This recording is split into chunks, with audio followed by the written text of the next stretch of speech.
Welcome to the next episode of Nell's Epic Business Show. Today we have the wonderful Jade Binsted with us from Ribbons Media and Ribbons Networking. Welcome, Jade, to the new episode. Thank you for having me. So excited to have you here. Tell us, to start with, tell everybody a little bit more about yourself. How long have you been in business? Tell us about the businesses in your case, please. Thank you very much. Yes, so I'm Jade. I have been in business for 7 years now. 7 years. Wow. I can do maths. That comes from being a business owner. Who knew? 7 years. So I started my first company actually while I was still in university. Not officially with HMRC, but started working freelance for a local. Oh, I shouldn't have said that. You've said that, but it's okay. Yeah, let's keep it in anyway. Please don't investigate me. No. So I started Ribbons Media before I left university. Long story short, my mum bumped into someone with the same breed of dog that we had as a family, and it's not a really well-known breed. It's a setter, so you don't see them a lot. So they got talking because they had the same dog. I came up in conversation, and this lady said, "Oh, I've got a small business. I could really do with some help with my marketing and video work. I'm trying to take all my courses online." Yeah. And I think my mum said something like, "I think that's what Jade's doing at university. Let me see if she can help you." So I started working with her. I'm sure we'll go into it a little bit more, but that's kind of how I started the business. And then the Ribbons Network was actually born out of me running another networking group. So I started running a networking group on behalf of somebody else in 2017. 18 months later, they actually sold the company, and I decided not to go with the sale because whether you run a franchise or your own business, after kind of the year, 18 months period, you think, what could I do differently? What are other people doing? What could I improve? What could I take away? And I was thinking that already. And I was kind of thinking, I'd love to have a national network. What could I do with this? So as soon as she announced to me that she was selling, I said, that's fine. I'm going to step away. She sold it in the August, and I launched Ribbons Network in the September 2018. Perfect. So I'm going to circle back to your first business. So Ribbons Media, you do videography. You're definitely, for anyone that's been watching any of my videos over the last however many years, they will have seen your handiwork in action. Thanks, Jade. But what made you, so you're coming out of uni, you're going into a freelance job at that stage. What makes you then decide to start a business straight away instead of going into full-time employment?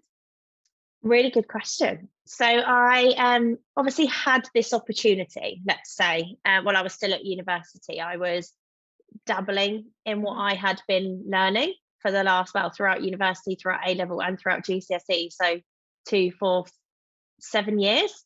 I'd kind of been studying it. But kind of backtrack a little bit, when I was in my second year of university, I did some work experience for a couple of different companies. And one of them was a short form production company. And if I could have told you what my dream job would have been leaving university, it would have been working for them. They were a small company. They created productions for like Jaguar, Superdrug. Those are a couple of things that I worked on when I was with them. But they did the kind of short form, which was like advertisements, so kind of no longer than 2 or 3 minutes. And they were just a really lovely company. Okay. So I'd already started this freelance work as I was leaving.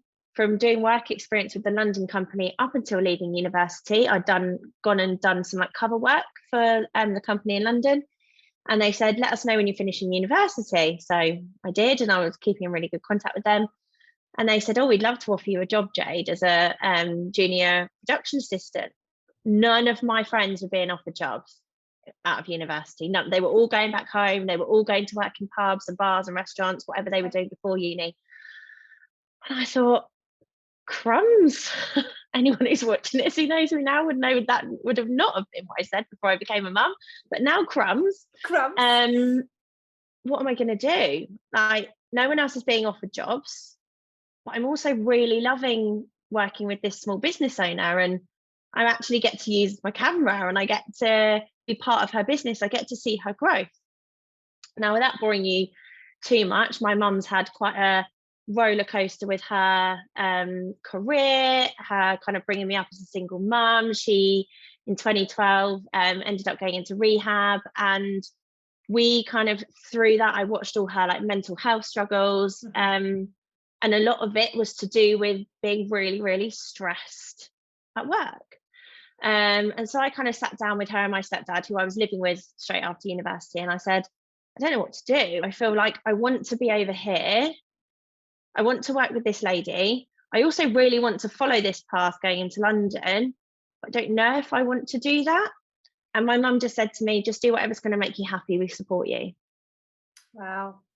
So I then set up Ribbons Media officially. Okay. So if you now look back 7 years in, and I almost want to say, what's one word that would describe your business journey so far? You can make it one sentence. Amazing. Oh, interesting. Tell me more. Why did you pick that word? I feel really lucky. I do believe in the universe. I don't rely on it. I believe in it. Okay. What about if we hadn't have got a red setter in 2008? What about if my mum hadn't have been walking her dog that day?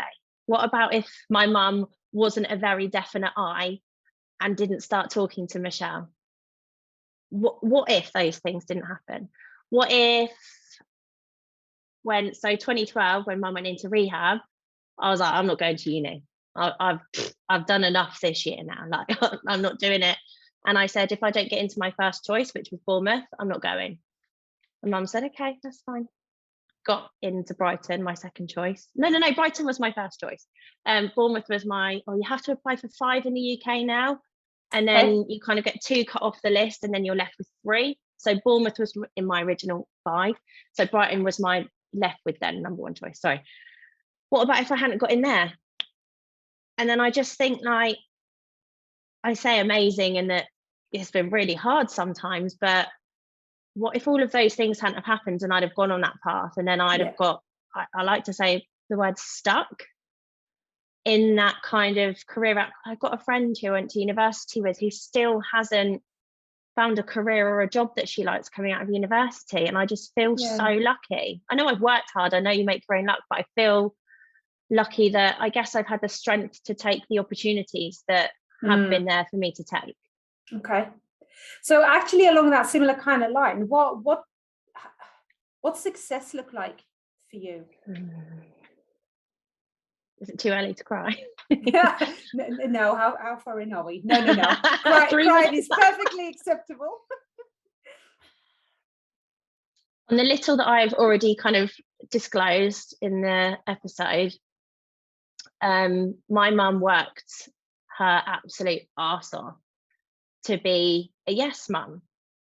And by that, I mean, we had a lovely house. I went on all the school trips. Whenever there was a new non-school uniform day, she'd get me a new outfit. I wouldn't class myself as someone that was spoiled. I completely understood the value of everything she was doing for me, but she worked so hard so she could do that for me and have a life for herself as well. What that meant was, I think my mum came to 1 assembly and half a sports day. My whole educational life. And that's something that we've spoken about together. I want to be a yes mum in both ways. I want to be able to turn up to those sports days. I want to go to those assemblies and those nativities and drop him off at his friend's house party and pick him up. But I also want to be able to say, yeah, we're going to go on holiday this year, and not have to really get stressed about it financially. And the reason why that looks like success to me is because I want to be able to do all of those things without worrying whether an invoice has been paid or whether I'm missing someone's client work or I'm not sacrificing one for the other. The business allows me to be the yes man. That's what success looks like to me. Okay. With my coaching hat on, my next question would automatically be, so how close to that are we? So far. I was going to say, I'll leave that one where it is, but you've answered it anyway. And we know this, right? In business, ups and downs, often talk about this on some of the other videos that we do together. What have been some of your key challenges that you've had in these last 7 years?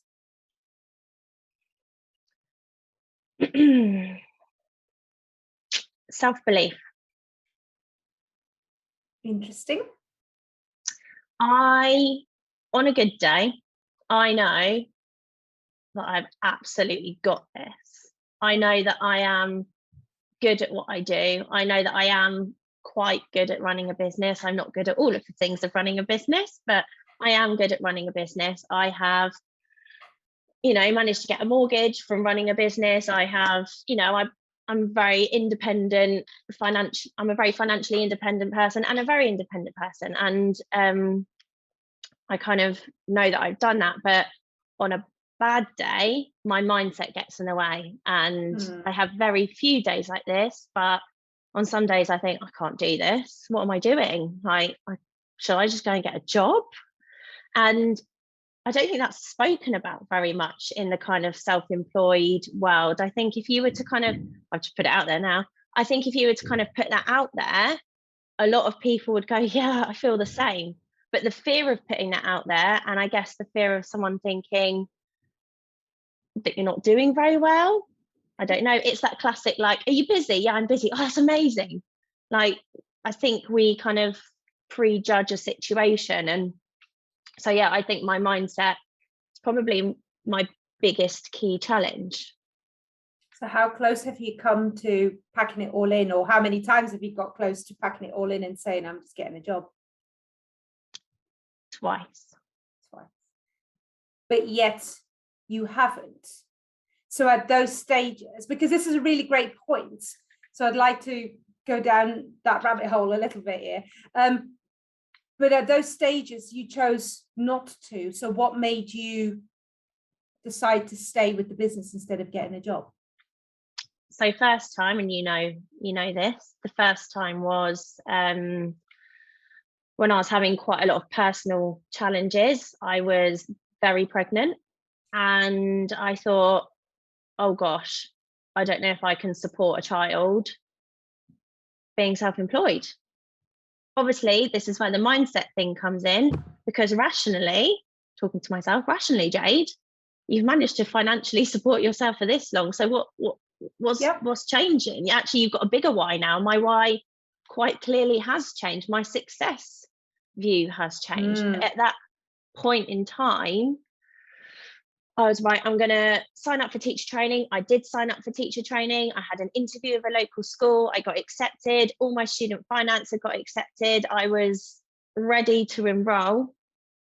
And I think I had a certain chat with my business coach. And I think he just asked me a few why questions. Why are you doing this? You didn't, I don't think you at any point kind of said, don't do that or do this. Yeah. But you challenged me and you asked me the right questions. I'm like shaking. You asked me the right questions, and my self-belief from the flip side went, no, Jade, you've got this. Like you don't need to go and be a teacher and be told what to do by someone else and limit yourself and stop doing what you actually feel really passionately about because you're pregnant. Like, you don't need to do that. Yeah. So I didn't, and I believed in myself. And look how, now I know this because I know you well enough, but look how much growth you've had from that point up until where we are today. It's been not just a little bit up, it's been a massive line up. Yay. Yay for now. Yeah, well, no, yay for you for making that decision, because you could have been a wonderful Jade the teacher. I would have been, because I'm very determined, and I would have made sure that I was a wonderful teacher. Yeah. Do you know what? Something else that I'm going to throw in there that probably came out of one of the why questions that you asked me is I don't like to fail. So I was like, oh, what will people think of me if I suddenly give up?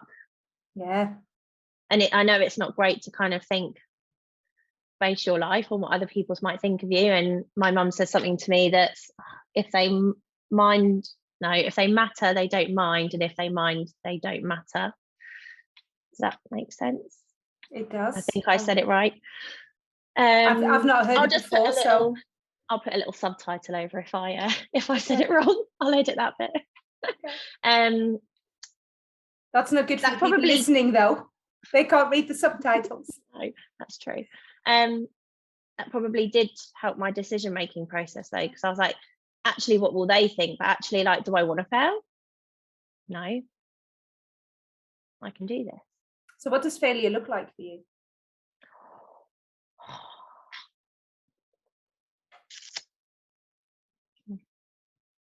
Getting a job. Ooh. Interesting. So what would class that as failure though? That I wasn't making enough money through the businesses to support myself.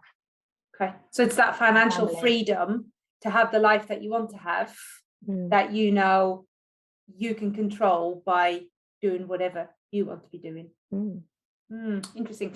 So talk me through one thing that has been totally unexpected about having the business or running the business. So something that's either happened or something that you've experienced that you never in your wildest dreams thought was ever going to happen having a business.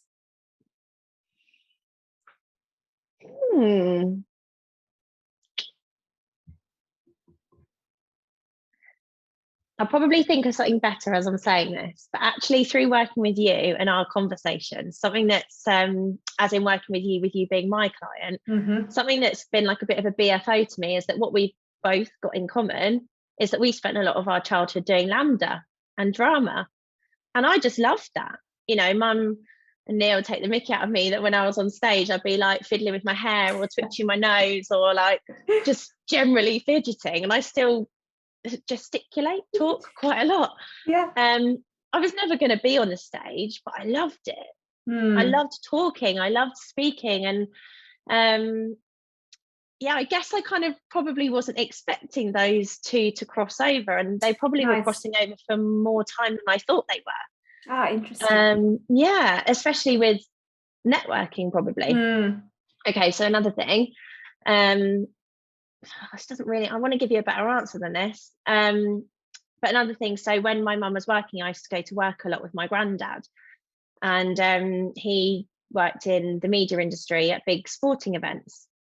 And so I used to watch him literally networking, not in a networking meeting, not like how we know, but you know, we'd be at Wimbledon and he'd be there talking to Sue Barker and they were on first name terms with each other. And I learned how you behave in those situations and how you talk to people and how you build and maintain relationships with people that you don't necessarily see all the time, but the importance of that. Love it. Phenomenal. And I've got that skill from that. Love that. Absolutely love that. I guess that's two childhood things. Isn't it? That's interesting, isn't it? Yeah. So I've seen you in the last couple of years really step up to that next kind of level of business and where you're going and the drive that you have. What would you say, how did that happen? Like what were the catalysts? What were the things around you that made you do that? What were maybe the skills that you needed? How did you go from level 1 to level 2? Okay. Nearly failing. Okay. Probably kickstarted that off. Okay. My why changed into this tiny little blonde person. He's very cute, let's be honest. For you to say he's super cute, I know he's super cute. Correct. Am I allowed to swear? I've not set any rules against it, so I wasn't just fucking about anymore. Good. Like I'm like, no, I've already contemplated and gone quite far with not doing this anymore. Not an option anymore. Step it up. And it's really interesting when that happened. And I know obviously some businesses have started in the pandemic. I almost feel like I started again in the pandemic for some reasons. And so to give a kind of bit of backstory on that for some people. So Louis was born in September 2019. I worked with a few video clients in kind of the 6 months that I gave myself of maternity, carried on running the network in person, and then said, right, I'm going to go back filming March 2020. Obviously not. I feel like I used everything that I had learned and built with the network thought about what I actually wanted from it, and then like started the business that I wanted with the network through and thanks to the pandemic. I love that. We talked a lot about, go on. No, go ahead. I think we talked a lot about the buzzword for business owners through the pandemic was pivoting. I never used that. I refused. Okay. But that, we call it change. That change, that show your resilience, show if you want this, show if you're willing to change and adapt. And I was really, this goes back to your previous question, that I think the people that were around me were doing that. And I think there's been a huge correlation between my success over the last couple of years with also the people that I've been hanging around with. I'm not hanging around with people that are messing around. I love that. And we often talk about this. You become the average of the 5 people that you hang out with the most. And if they are great, uplifting, successful people, then guess what you are equally going to become. And actually that nicely leads me into my next question. I was just going to ask, what behavior traits do you feel make a great business owner? And you see loads of them through the network. So, what according, in your opinion, what makes a great business owner?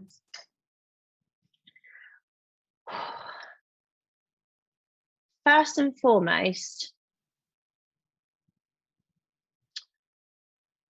drive, self-belief, resilience, and determination. And although you might not like it, although I might not like it, you've got to be able to learn, make mistakes, and learn from the mistakes and be okay with making mistakes. I love those answers. All of them I love. Correct. I'd say correct, but actually they're your thoughts. But I would wholeheartedly agree with all of those. We've kind of touched upon it a little bit already, and I've been asking everyone because it's a really interesting thought, I feel. What kind of subjects that you studied at school are really helping you now run a business? Or would you say actually they should be taught at school? Or because business, as when you go to school, you're still not taught that having a business is an option. They send you in the direction of having a job. And as you well know, I work with a lot of younger business owners, you being one of them. So it's quite interesting to see that you have taken that jump so early on to start your own business. So if you now kind of look back, what are some of the things that you either say, this really helped me? You've already talked about the Lambda stuff. But yeah, what kind of subjects either do you think you want to see, like for Louis, when he goes to school, what are some of the subjects that he either should be or could be having that will make him think, oh, I could go and have a business?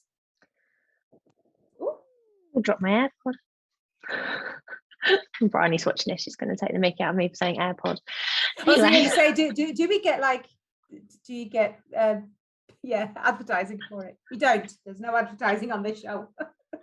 Also on my MacBook. No, I'm joking. MacBook Pro. Yes, we have touched upon it, but I will extend on that. I did drama. Oh gosh, I was so young when I started doing drama outside of school. I probably started my Lambda age 7 or 8. So that was outside of school. I think apart from like the Christmas nativities and plays and stuff, which obviously I was always in, I put myself in, let's be honest. Actually got a main part in year 11. Like, this poor teacher had no choice. Jade was in the nativity. Yeah, I'm going to remind me school reports. There's something that I wanted to say about that. Okay. But I think drama in school should be taught earlier, and actually it should be made part of the curriculum. At secondary level, I think we did a little bit. I chose to then do it for GCSE. Now looking back, I know that it made me be able to stand up in front of people and put on my performance mask. And God, it infuriated me so much when I was at college and university with people, and I had to be in a group with someone who was like, well, I don't want to stand up and do a presentation. And I'm like, for God's sake, like, why?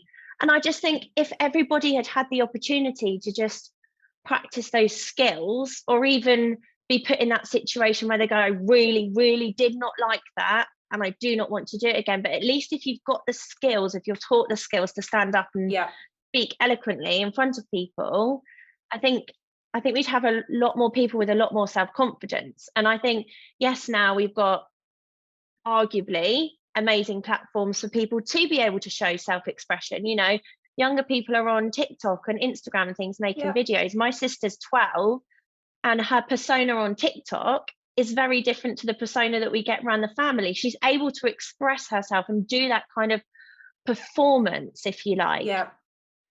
But I think that should be taught. I did business studies at GCSE. I cannot tell you that I've carried anything through from that. I know I just really enjoyed it. But again, maybe if not necessarily like business studies, but something that is around this is what taxes are, this is what a mortgage is, this is, you know, helping people understand finances, helping people understand. The financial advisor Stu gave a really good talk in our group the other day, saying that he was kind of from a split parents, and his mum in the divorce and with her new husband, they had a lot of money. It was very frivolous kind of lifestyle, and his dad watched every single penny.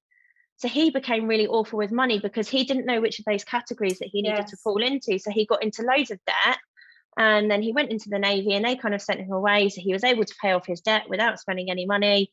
Then actually had an adult conversation with someone, and now he's a financial advisor. But imagine how many people there are like him, who have no idea about money. Now, my mum was an accountant. She was awful with money, but you know, maybe by proxy, I kind of learned something. I'm quite good with money, but I think it is a bit of a luck thing. So if children can be just taught about money and the real things that you need to pay for in the world. I remember at school, I think RE was compulsory throughout. I had to do it as a GCSE as well. Maybe if they could just replace something like that with a real life topic. I know it's awful, and I'm not an atheist person at all. I'm not against religion. I just think you can make time in the curriculum for something like that. There was a lesson I think that we did once a week called like PGCE. I think Scott mentioned something similar in his video about like sex education and things like that. They could easily work something like that into that topic.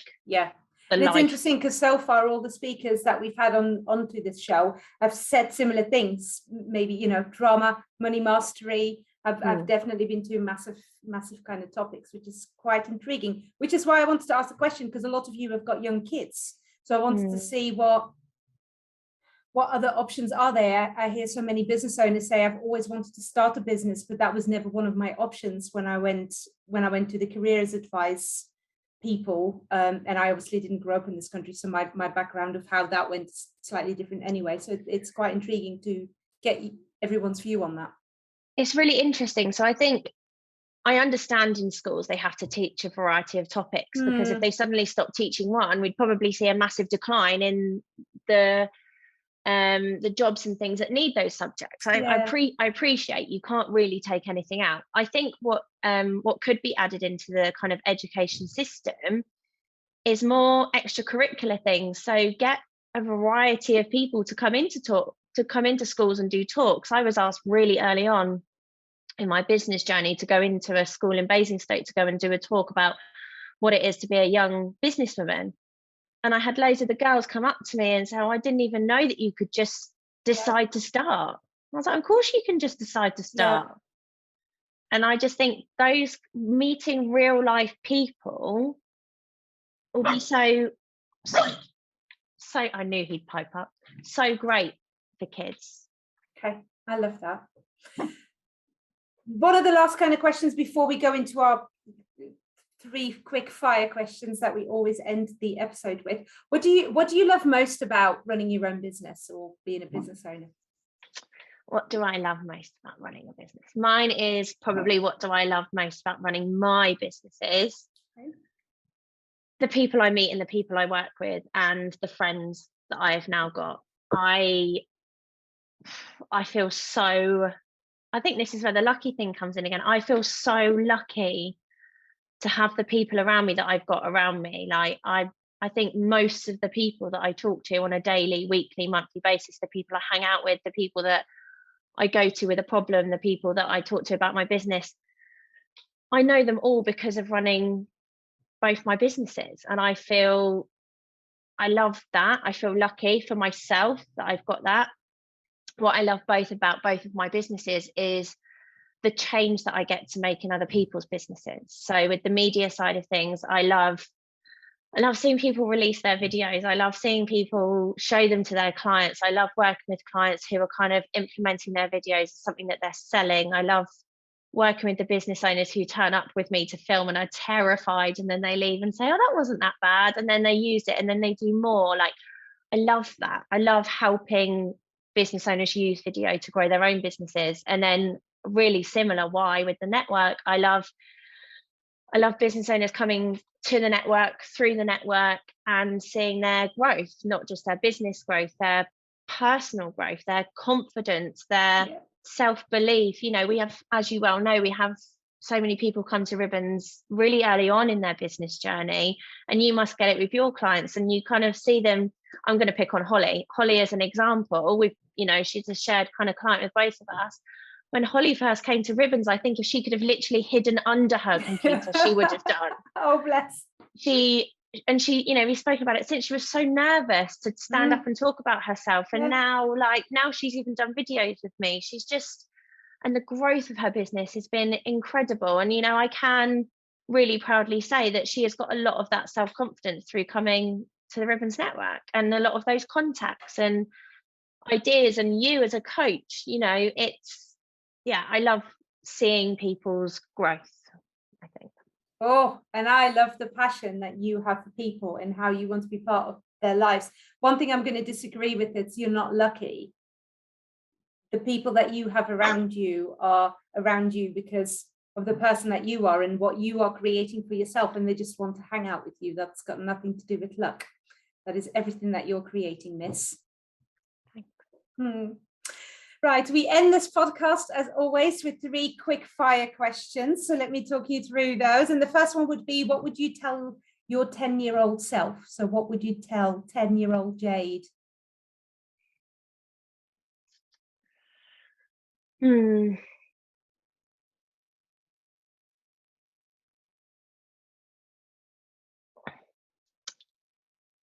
Everything you're dealing with now, you're going to learn from it and do amazing things with it. Oh, I love that. 3. Were we ever going to get through this without tears? We haven't come out yet. Not yet. There's 2 more questions. There's still chance.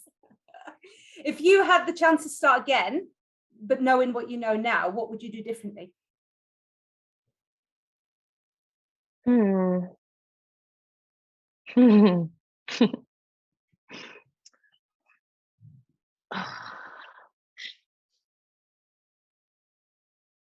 What I do differently. This probably goes right back to the beginning. I think it'd be easy for me to give you an answer like put different processes in place or things like that. I think a lot of people wish that.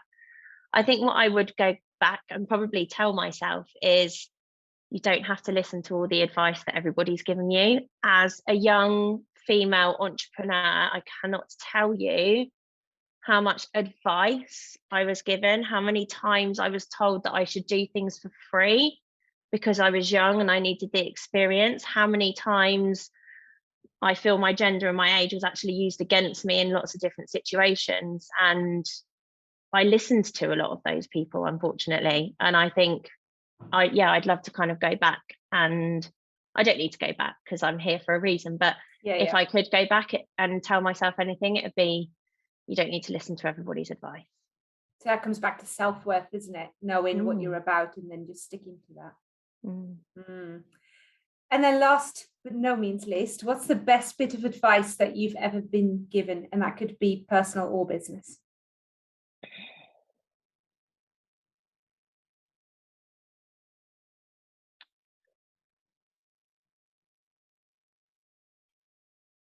Be happy. Do what makes you happy. I wouldn't even be on this business journey if my mum hadn't said that to me. So thank you, Nikki, for saying that. Thank you, Nikki, for all of this. Yes. Thank you, Nikki, for all of that. That is correct. Thanks, Jade, for being here. That was wonderful. I had goosebumps throughout some of these questions. So I hope that everyone who's been listening to this and has been watching this takes something away. And I think having young female role models for other young ladies that are still coming up on their journeys to look up to will really be fantastic. We need more of this. So thank you very much for being here today.